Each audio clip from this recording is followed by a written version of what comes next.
und du spannst den Regenbogen und du teilst für mich das stürmische Meer. Ein Wort von dir nur stillt die Wogen. Du gehst vor mir her. Keiner kennt mich so wie du. Du weißt, wer ich bin. Deinen Plan mit mir und meinen dunkelsten Sinn. Du kennst den Sturm, der manche Wunden in mein Leben schlug. Und die Narben und den Zorn, die ich in mir trug. Und du spannst den Regenbogen und du teilst für mich das stürmische Meer. Ein Wort von dir nur stillt die Wogen. Du gehst vor mir her. Dann die Wiederaufbaujahre zwischen Vater und Mutterland. Das Minenfeld meiner Geschichte und die Wachtürme meines Verstands. Hinter Schutt und hinter Trümmern blieb so viel zurück. Ein Gesicht kaum mehr zu sehen und der Traum vom Glück. Und du spannst den Regenbogen und du teilst für mich das stürmische Meer.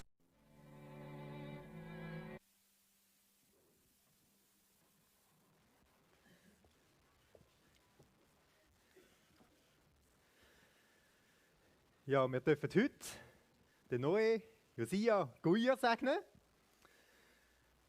Jetzt haben wir ihn spätestens jetzt alle kennengelernt.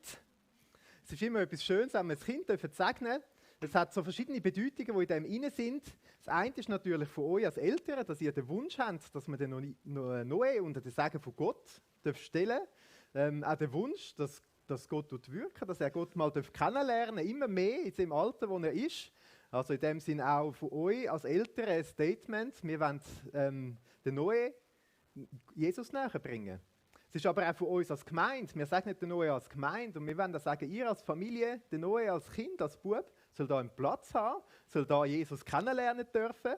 Und so gut wir können, wenn wir auch für ihn da sind. Es ist aber auch noch etwas Drittes und das ist das Allerwichtigste. Wir Menschen wissen, dass wir so vieles nicht in der eigenen Hand haben. Und gerade bei kleinen Kindern, da geht es so schnell und man merkt, wie wenig das man selber überhaupt machen kann. Und umso schöner ist es, wenn wir wissen dürfen, wir haben einen Gott, der grösser ist. Wir haben einen Gott, der alles kennt, alles weiß, alle Macht hat. Und dem Gott, wenn wir den jungen Bursch anbefehlen und seine schützende Hand hineinlegen. Und das wollen wir miteinander machen. Darum möchte ich euch bitten, dass ihr führen kommt, auch mit allen, die mitbeten und mitbeteiligt sind. Kommt da doch gerade mit führen auf die Bühne.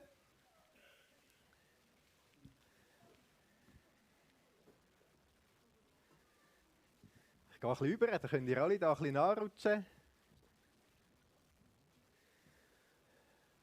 Mami Papi, Patrick Madeleine, Götti Mario und Gotti Nadine.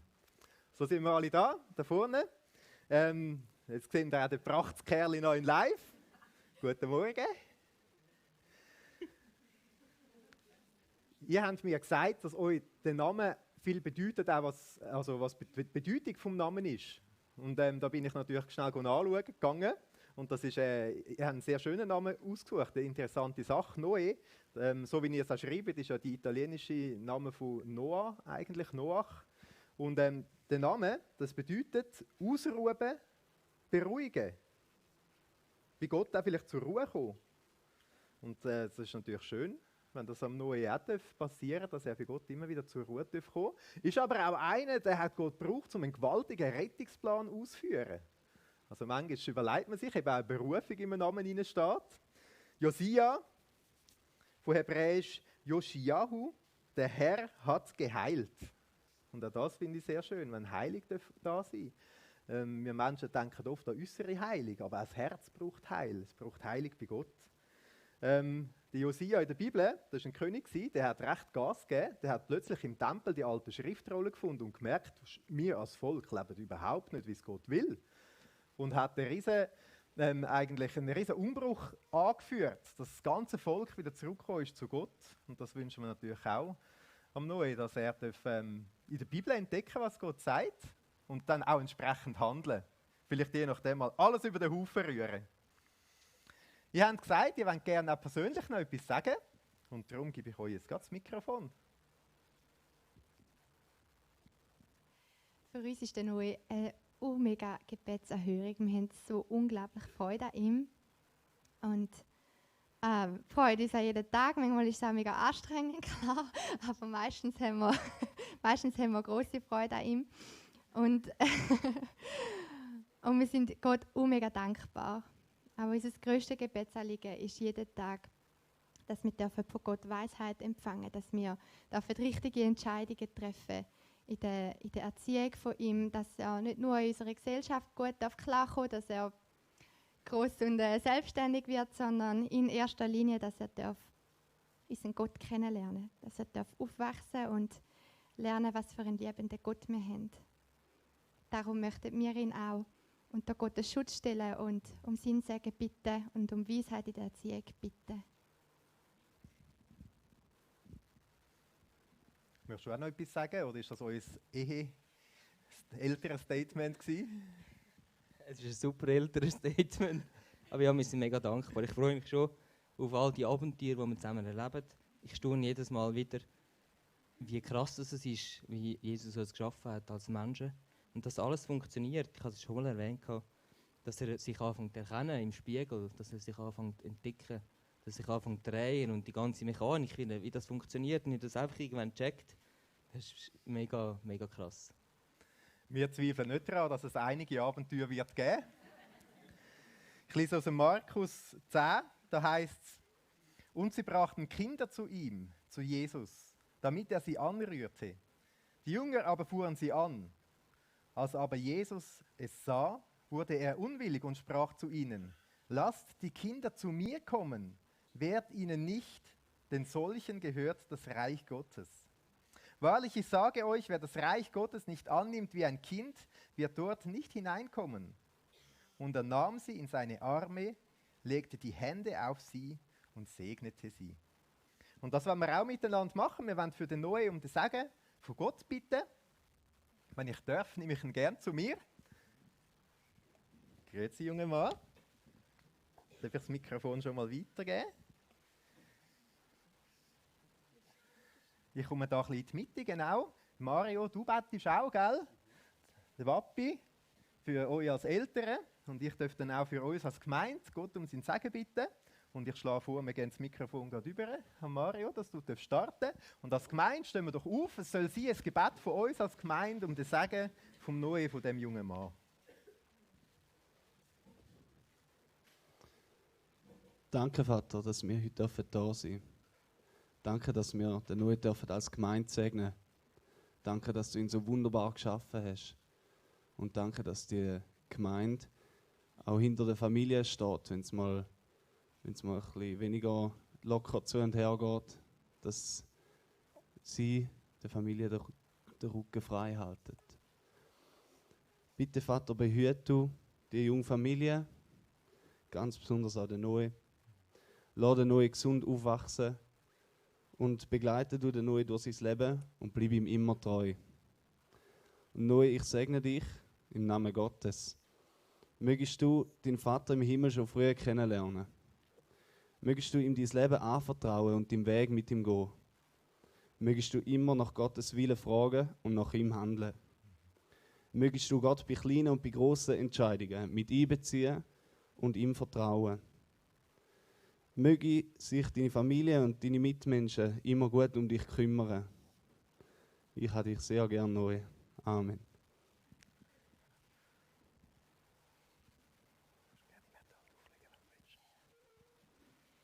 Noe, unser Sohn, ich segne dich mit Stärke und Glauben an unseren Jesus, an unseren starken Gott, Jesus. Du hast uns geschaffen, du bist übermächtig. Du bist der Anfang und das Ende von uns. Und Jesus, ich wünsche mir, dass der Noe dich suchen und dich nicht als Fixpunkt als Fixpunkt für alle Entscheidungen, die kommen, für das, was er entdeckt, für das, was er ja auch lernen darf, Jesus. Und ich wünsche mir, dass du ihn segnest mit Weisheit und Stärke, wenn es darum geht, zum stark zu sein und für andere einstehen, zum die Leute führen, zum ja, auch zu dir heben, zum das Fundament zu verfestigen. Ich segne dich noch mit Glauben, mit starkem Glauben. Du darfst einer sein, der ein Fixpunkt ist, wo einfach dich nie rausstreicht aus der Gleichung, Vater, und dir festhebt, Jesus. Jesus, ich wünsche mir auch für den Neuen, dass er ein Licht sein für andere, dass er erkennen darf, was auch in seinem Namen steckt. Dass du ihn berufen hast, Jesus. Und neu, du bist berufen zum Leben mit Jesus, zum Leben mit Gott, wie es im 1. Korinther gesagt wird. Und so segne ich dich mit dem Segen vom Vater, vom Sohn und vom Heiligen Geist. Amen. Ja, und Noe, Usia, Guyer, der Herr segne dich und behüte dich. Der Herr lasse sein Angesicht leuchten über dir und sagt dir gnädig. Der Herr erhebe sein Angesicht über dich und schenke dir seinen Frieden. So legen wir den Namen Gottes auf dich, den Namen vom Vater, der dich unendlich liebt, den Namen von Jesus Christus, der am Kreuz für dich gestorben, aber auch verstanden ist, und den Namen vom Heiligen Geist, wo Kraft ist, Wahrheit, Trost, Beistand und Feuer. Amen. Amen. Zu wem dürfte neu gehen?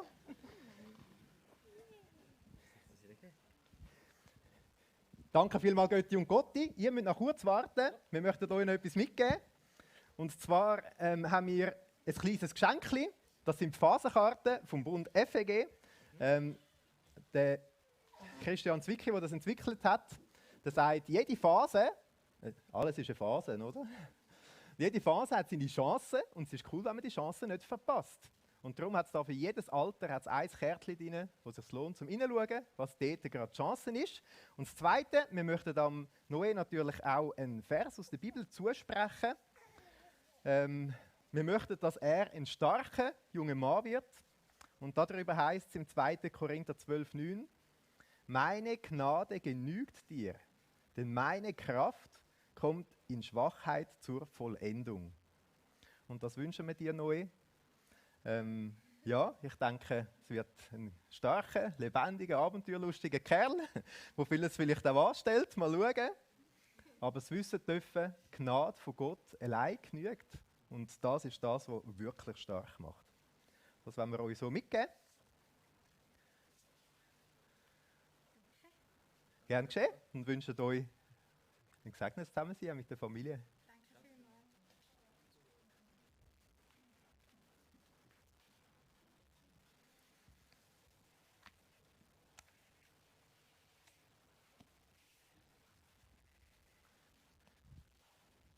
Danke vielmals. Wir sind in einer Predigtserie.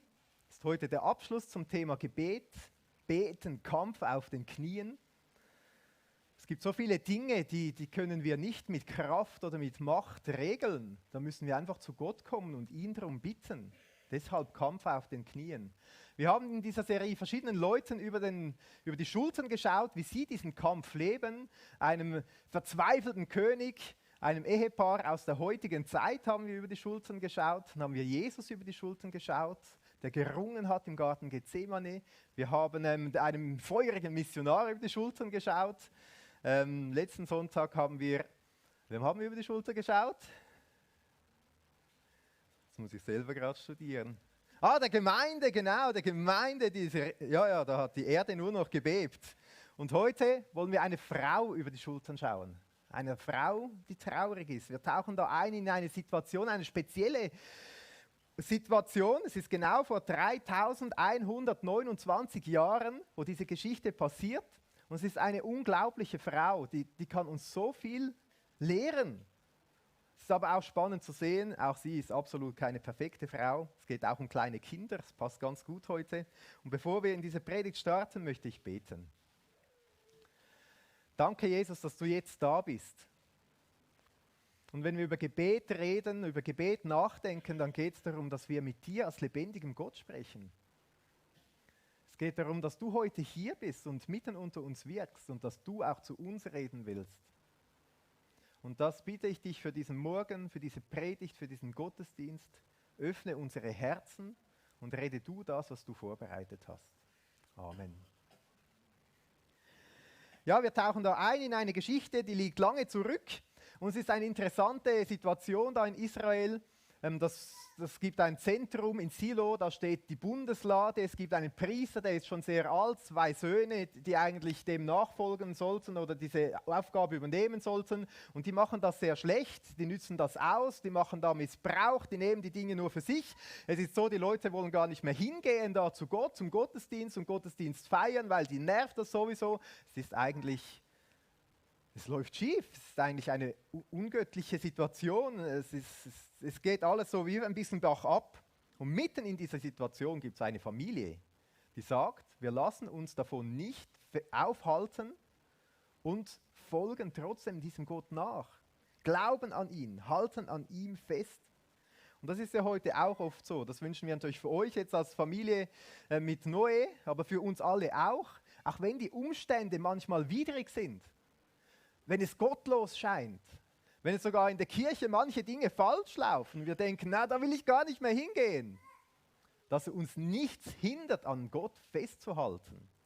Das finde ich da fantastisch. Aber diese Familie, wir schauen dann diese Familie an und merken plötzlich, ja, da in dieser Familie läuft auch nicht alles rund. Da ist dieser Ehemann, der Elkana, und der hat 2 Frauen. Da merken wir schon, es ist eine Zeit, wo es Gott wie tolerierte, dass die Männer mehrere Frauen hatten, aber eigentlich war es nicht so gedacht. Und das führte dann auch zu Problemen. Die eine Frau hatte Kinder, die andere nicht. Die eine hatte er lieber und zeigte das auch und die andere nicht. Da gab es Eifersucht und so weiter. Also es war eine Situation voller Unfrieden. Und trotzdem lesen wir von dieser Familie, dass sie jedes Jahr regelmäßig hingegangen sind zu dieser Stiftshütte und dort die Nähe Gottes gesucht haben, Gottesdienst gefeiert haben. Wahrscheinlich mit ihren quengelnden Kindern sind sie dann losgezogen, die einen haben noch gestritten unterwegs, aber sie haben gesagt, wir lassen uns nicht aufhalten, die Nähe Gottes zu suchen, zum Gottesdienst zu gehen, um ihn anzubeten. Und gerade wenn wir heute auch an Familien denken, mit Kindern, mit kleinen Kindern, mit größeren Kindern, dann ist das doch oft so, oder? Da ist nicht alles perfekt. Da läuft nicht immer alles rund. Manchmal geht es drunter und drüber. Was für ein Vorbild. Die lassen sich nicht aufhalten, um zusammen zum Gottesdienst zu gehen und die Nähe Gottes zu suchen. Und dann tauchen wir in diese Geschichte ein und wir sehen auch diese Frau, die Hannah, der wir heute über die Schulter schauen, wie sie betet. Eine von diesen 2 Frauen, diejenige, die keine Kinder hatte. Auch bei ihr stimmte einiges nicht.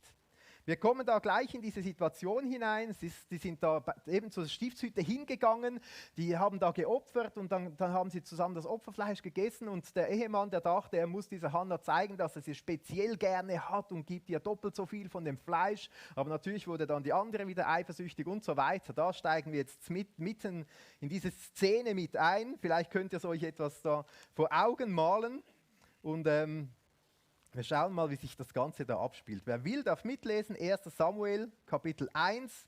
Da beginnen wir beim Vers 5.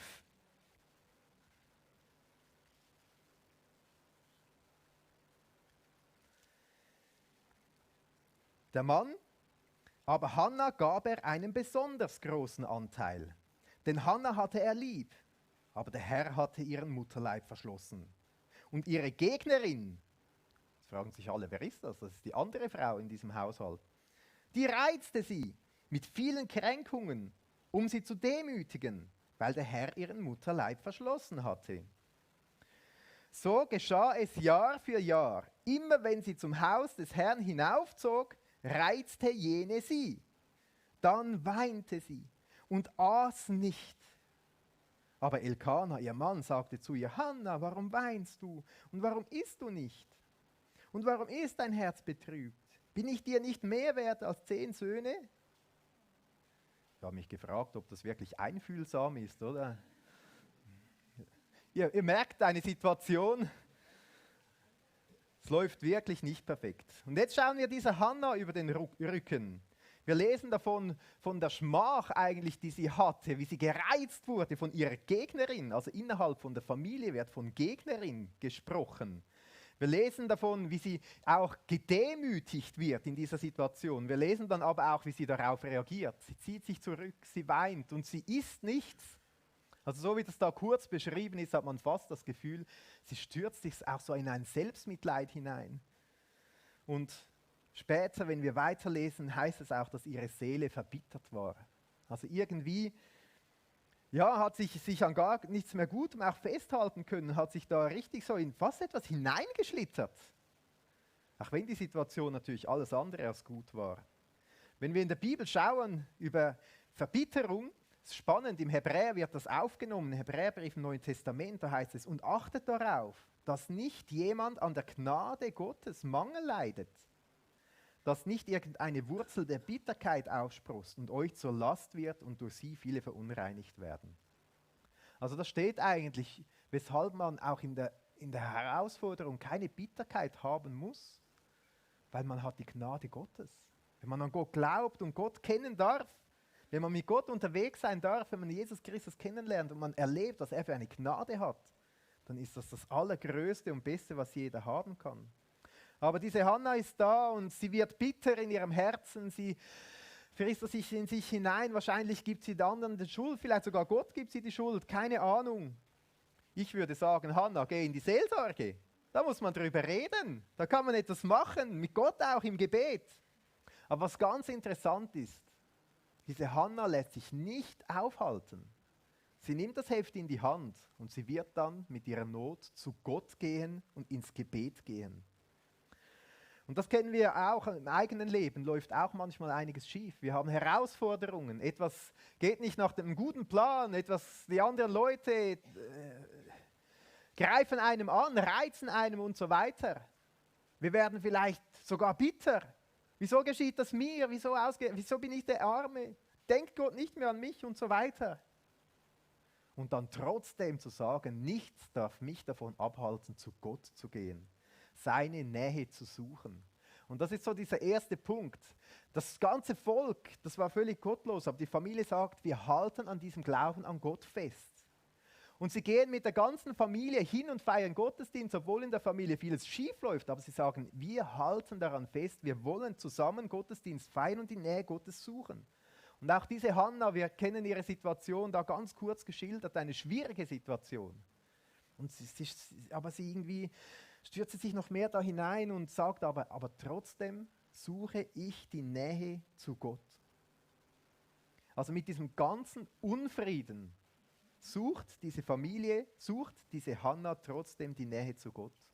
Wenn wir das auch können, wenn uns das gelingt, wenn im Leben manches drunter und drüber geht, ich denke gerade auch, wenn man kleine Kinder hat, oder, da ist nicht immer alles wie geplant und läuft wie am Schnürchen. Und wenn die Teenies werden sowieso, da können die Eltern ein Liedchen davon singen und so weiter. Aber nichts soll uns davon abhalten, die Nähe Gottes zu suchen. Wir lesen weiter, wie es da weitergeht. Weil Hannah nimmt jetzt das Heft in die Hand. Ab Vers 9. Da stand Hannah auf, nachdem sie in Silo gegessen und getrunken hatten. Also sie hat offensichtlich dann trotzdem mitgegessen. Der Priester Eli aber saß auf einem Stuhl am Türpfosten des Tempels des Herrn. Und sie war in ihrer Seele verbittert. Und sie betete zum Herrn und weinte sehr. Und sie legte ein Gelübde ab und sprach, Herr der Heerscharen, wenn du das Elend deiner Magd ansehen und meine gedenken und deine Magd nicht vergessen wirst und deiner Magd einen männlichen Nachkommen geben wirst, so will ich ihn dem Herrn alle Tage seines Lebens geben. Und kein Schermesser soll auf sein Haupt kommen. Und es geschah, als sie lange vor dem Herrn betete, achtete Eli auf ihren Mund. Hannah aber redete in ihrem Herzen. Nur ihre Lippen bewegten sich, aber ihre Stimme hörte man nicht. Sie hat lange vor dem Herrn gebetet und wir erleben da, wie sie kommt und wirklich ihr Herz ausschüttet. Und da denke ich, wow, diese Hannah. Sie geht einfach zu Gott und sucht seine Nähe und schüttet ihr Herz aus. Wir lesen da, wie sie das mit Weinen gemacht hat. Also sie hat wirklich eigentlich ihr Innerstes Gott geöffnet. Wir lesen, wie sie ganz ehrlich, ohne Scham erzählt hat, was sie plagt, was sie für ein Leid erfährt. Ich denke, wir dürfen Gott einfach sagen, was uns beschäftigt, was wir darüber denken. Vielleicht klingt es manchmal dann nicht so geistlich oder fromm oder so, aber Gott kennt unser Herz und deshalb dürfen wir auch einfach unser Herz bei Gott ausschützen. Ganz ohne Scham, ganz ehrlich. Wir lesen, wie sie mit ihrem ganzen Herzen gebetet hat. Also sie hat nicht einfach ein schnelles Gebet gemacht, sie hat ja auch lange gebetet. Also sie war mit ganzem Herzen mit dabei. Und wir lesen aber auch, wie sie im Stillen gebetet hat, wie sich nur ihre Lippen bewegt haben. Also wir sehen diese Frau, wie sie kommt und ringt und betet, ihr Herz öffnet, wie sie das aber auch im Stillen macht. Alles so Dinge, wo wir sagen können, das ist ein gutes Vorbild. Man darf natürlich auch laut schreien und weinen, auch im Stillen, aber man darf sein Herz zu Gott bringen. Gott hört unsere Gedanken vom Herzen. Was auch auffällt, sie betet sehr konkret, diese Frau. Sie betet nämlich, ich will einen Sohn. Und sie betet dann aber noch weiter, sie gibt ja ein ganzes Gelübde ab. Das ist eigentlich eine mega spannende Perspektive. Sie hat so ihren Wunsch im Herzen, was sie gern hätte. Und dann merkt sie aber, dass Gott ihr vielleicht wie in diesem Moment eine so göttliche Perspektive schenkt. Oft denken wir Menschen ja, ich habe meinen Wunsch und ich bringe den Gott. Und plötzlich verwandelt das Gott und sie betet, Gott, wenn du mir einen Sohn schenkst, dann soll er nicht für mich sein, sondern soll er für dich sein. Und er soll dir dienen. Er soll dein Diener werden. Er soll dein Werk ausführen und vollenden. Und manchmal schaue ich so, wie Menschen heute mit den Eltern, mit ihren Kindern unterwegs sind. Das geht manchmal so von der Spannweite, ja, die Kinder sollen machen, was sie wollen, es interessiert mich nicht so, bis auf die andere Seite, dass die Kinder eigentlich so zur Selbstverwirklichung der Eltern dienen sollen und man alles macht, dass sie möglichst erfolgreich und gut hinauskommen. Und ich entdecke hier bei Hannah einen dritten Weg, den finde ich super spannend, zu sagen, hey, nicht dieses oder dieses, sondern was Gott will. So, das soll herauskommen. Das will ich in mein Kind hineinlegen, dass es Gott dienen darf, dass es für Gott da sein darf. Was für eine coole Perspektive. Und das Dritte, was auch auffällt, wie Hannah demütig betet. Sie spricht 4-mal davon, dass sie die Magd Gottes ist. Was bedeutet das? Das heißt mit anderen Worten, sie sagt, Gott, du bist mein Herr. Ich nehme, was du gibst. Ich mache, was du mir sagst.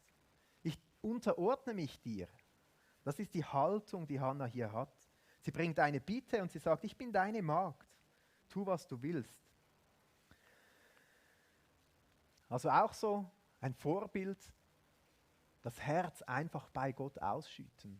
Ganz direkt, ehrlich, konkret und auch demütig. Sagen, was man auf dem Herzen hat. Wir möchten weiterlesen, wie es da weitergeht. Ab Vers 13.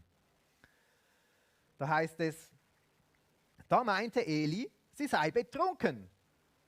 Und Eli sagte zu ihr, wie lange willst du dich wie eine Betrunkene benehmen? Das zeigt eigentlich, wie die Missstände da waren im Tempel. Da war es wahrscheinlich üblich, dass betrunkene Menschen so herumlungerten, oder? Mach, dass du deinen Rausch los wirst. Aber Hannah antwortete und sagte, nein, mein Herr, ich bin nichts anderes als eine betrübte Frau. Wein und Rauschtrank habe ich nicht getrunken, sondern ich habe mein Herz vor dem Herrn ausgeschüttet. Halte deine Magd nicht für eine verkommene Frau, denn aus meinem großen Kummer und Herzeleid habe ich so lange geredet. Eli antwortete und sagte, geh hin in Frieden. Der Gott Israels wird dir deine Bitte erfüllen, die du von ihm erbeten hast. Sie sagte, lass deine Magd Gunst finden vor deine Augen. Und die Frau ging ihres Weges und aß und hatte nicht mehr so ein trauriges Gesicht. Ist plötzlich alles anders geworden. Interessant. Ich finde auch hier einfach kurz zu sagen, diese Hannah, wie sie uns hier beschrieben wird, unglaublich, oder? Das ist so ein Amtsträger, der es ist auch nicht gerade toll, was der so sagt, oder? Wie einfühlsam der sich da verhält. Und manchmal kennen wir das ja auch, ich sage jetzt mal aus der Kirche, wenn jemand, irgendein Leiter oder so, verhält sich auch nicht immer perfekt einfühlsam und so weiter. Und dann, was macht diese Hannah? Sie wird nicht wütend, sie sagt nichts Böses über ihn, sie schimpft nicht oder so, sondern sie erklärt es einfach. Sie sagt, wie es der Sachverhalt ist. Und das, denke ich, ist eine super Idee, wenn man das Gefühl hat, dass man nicht verstanden wird oder so, dass man einfach sagt, was es wirklich ist, dass man es erklärt. Und normalerweise wird einem ja dann gut zugehört und man kann sagen, was einem auf dem Herzen ist. Ganz spannend, wie es da am Schluss heißt, geh hin in Frieden.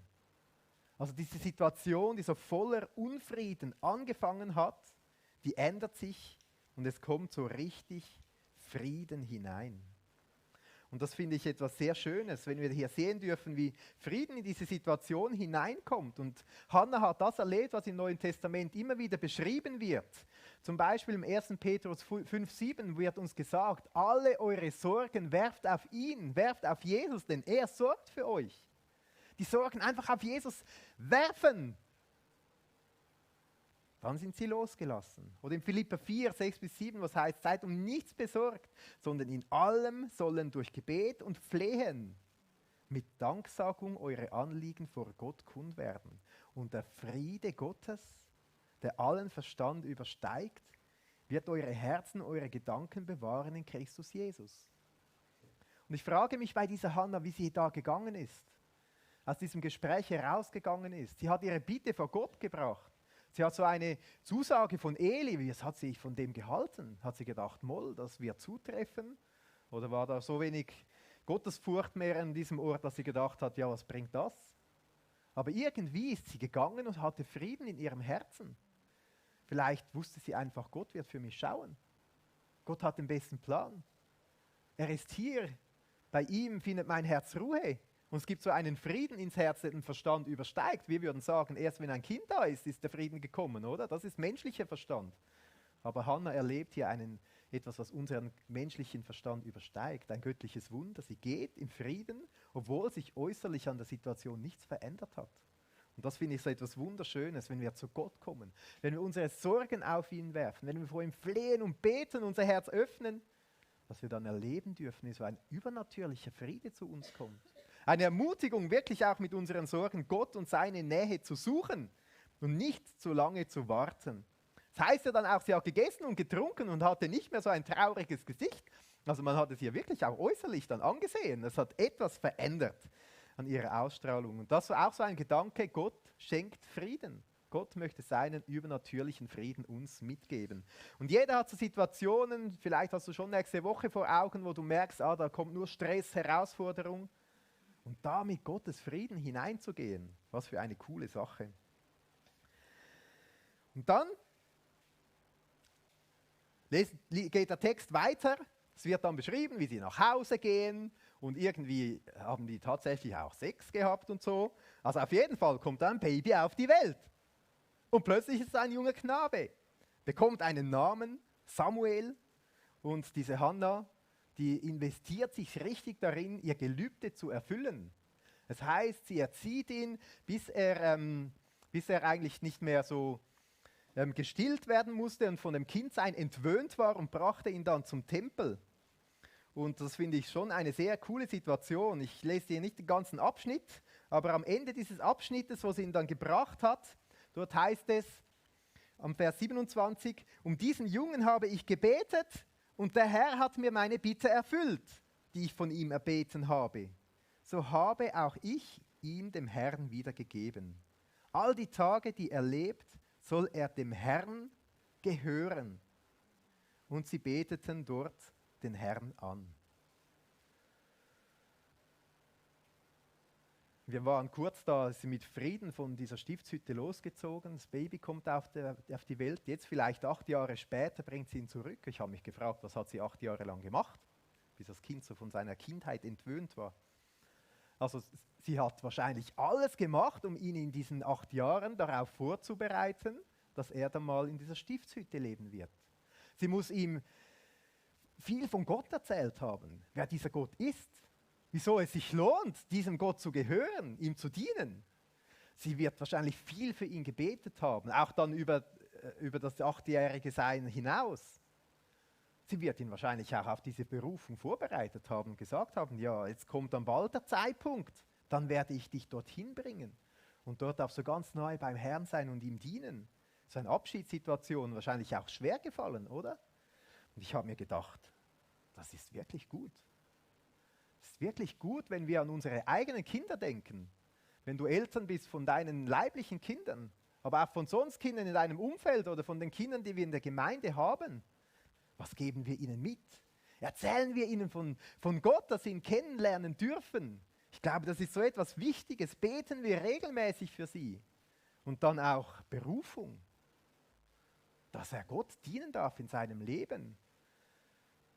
Oft ist doch das Thema, ja, welche Ausbildung besuchst du? Wie kommt die beste Schulnote heraus? So ganz normale Alltagsthemen. Und ich denke, hier könnten auch andere Themen eine wichtige Rolle spielen. Hey, wie kannst du Gott dienen in deinem Leben? Was hat Gott für einen Plan für dich? Sie sagen hier, dass er ganz Gott gehören soll. Welches Kind gehört denn nicht Gott? Er schenkt Leben, er schafft überhaupt, er schafft alles, das Kind. Jedes Kind gehört schon von Anfang an Gott. Es ist uns anvertraut für eine Zeit.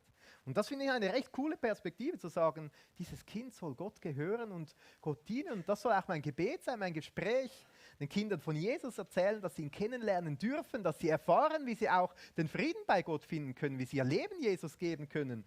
Und dann sagen, ja, wenn du das willst, dann kannst du das auch machen. Du darfst Jesus in dein Leben aufnehmen. Das Wertvollste, was wir unseren Kindern mitgeben dürfen. So stelle ich mir die Situation hier bei Hannah vor. Und ich denke, das ist genau das Beste für uns, dass wir sagen, die nächste Generation, die braucht es.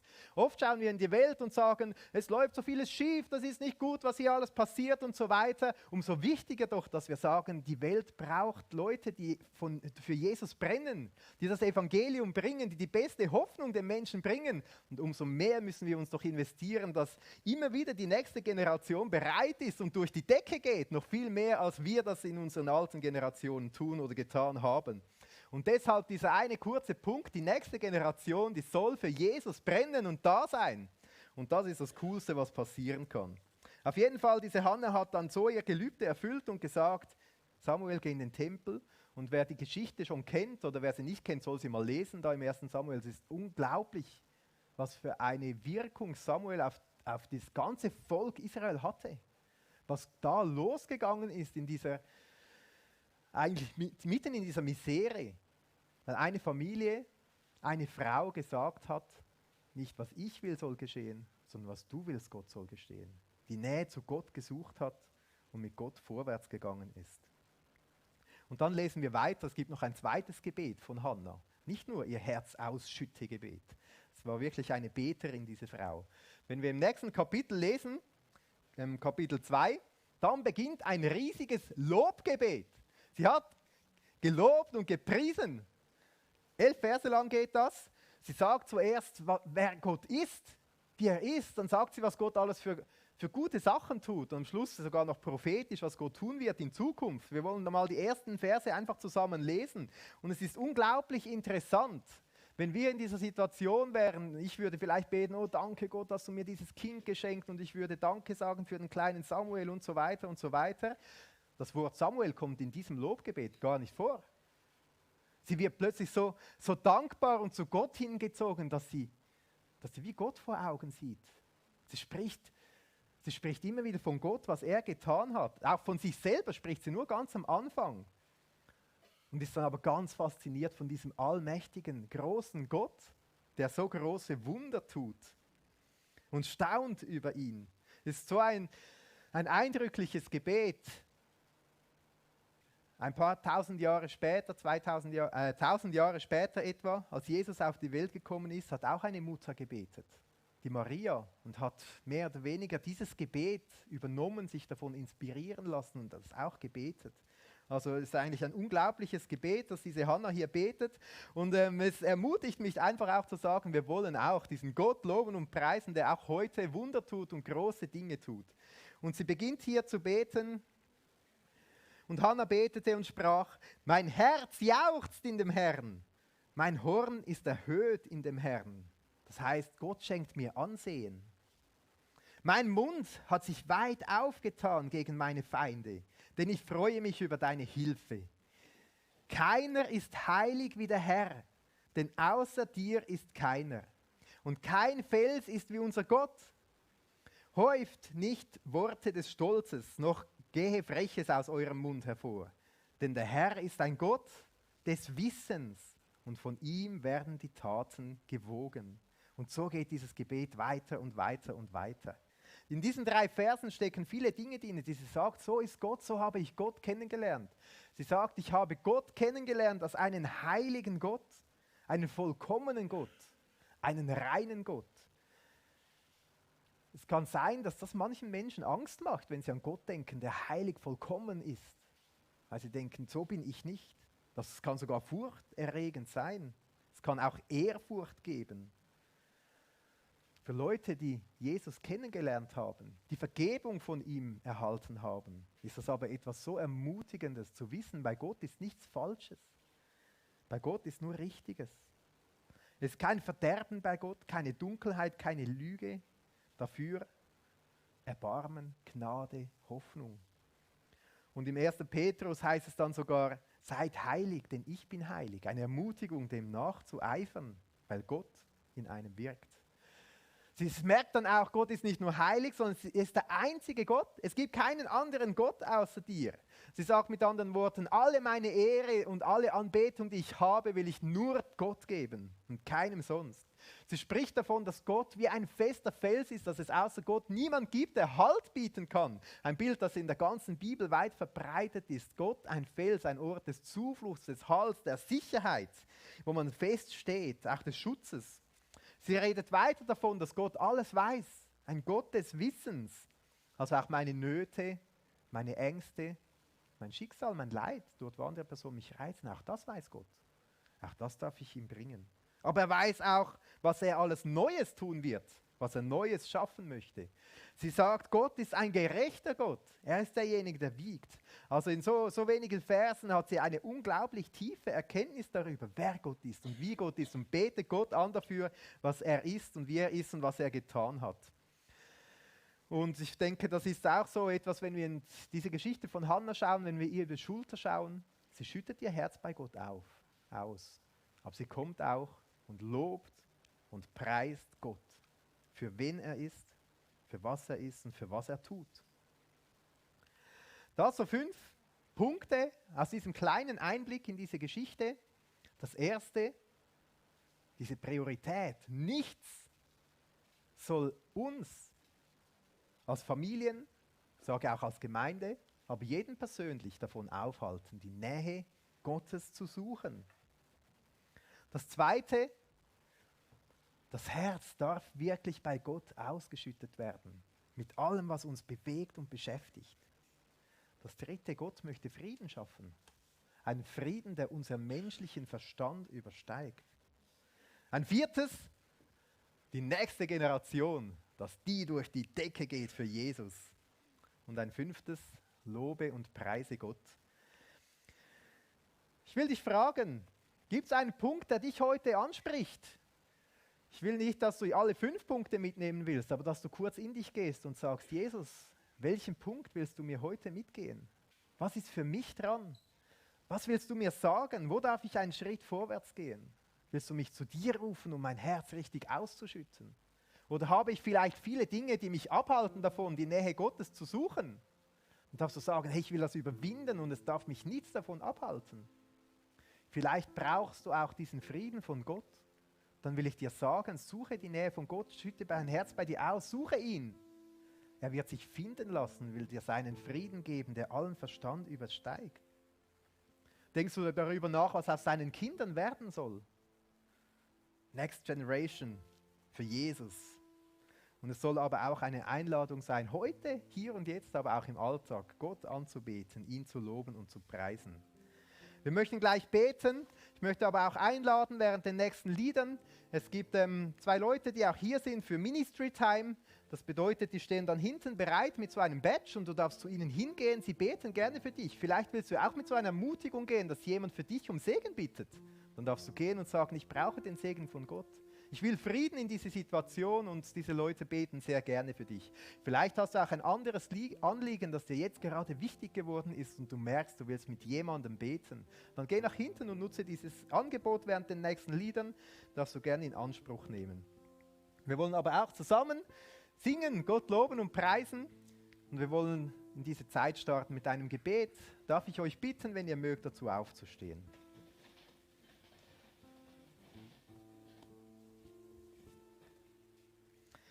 Und ja, Jesus, wir kommen zu dir. Wohin sonst sollten wir gehen? Nur du hast Worte des ewigen Lebens.